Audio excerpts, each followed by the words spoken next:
ভোক্তা পর্যায়ে তরলীকৃত petroleum gas এলপিজির দাম ১২ কেজিতে আরও ৩০ টাকা কমিয়েছে বাংলাদেশ এনার্জি রেগুলেটরি কমিশন। রাজধানী কারওয়ান বাজারে বিএআরসি কার্যালয়ে নতুন দাম ঘোষণা করেন সংস্থাটির চেয়ারম্যান মোহাম্মদ নুরুল আমিন। ঘোষিত দাম সোমবার সন্ধ্যা ৬টা থেকে কার্যকর হবে বলে জানানো হয়েছে।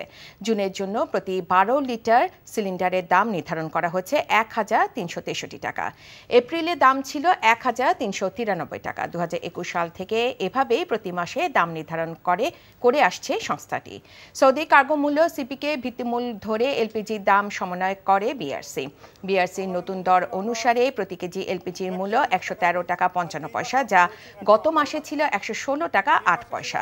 সরকারি কোম্পানিতে সরবরাহ করা এলপিজির দাম ৬৯০ টাকা অপরিবর্তিত রাখা হয়েছে, আর গাড়িতে প্রতি লিটারে গ্যাসের দাম নির্ধারণ হয়েছে ৬২ টাকা ৫৩ পয়সা। মূল্য কমেছে।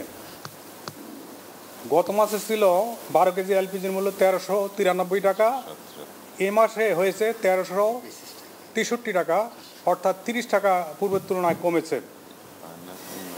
কোম্পানি বিক্রি করে ১২৬৮ টাকায়, পাইকারি বিক্রেতা বিক্রি করে ১৩১৮ টাকায় এবং খুচরা বিক্রেতা বিক্রি করবে ১৩৬৩ টাকায়।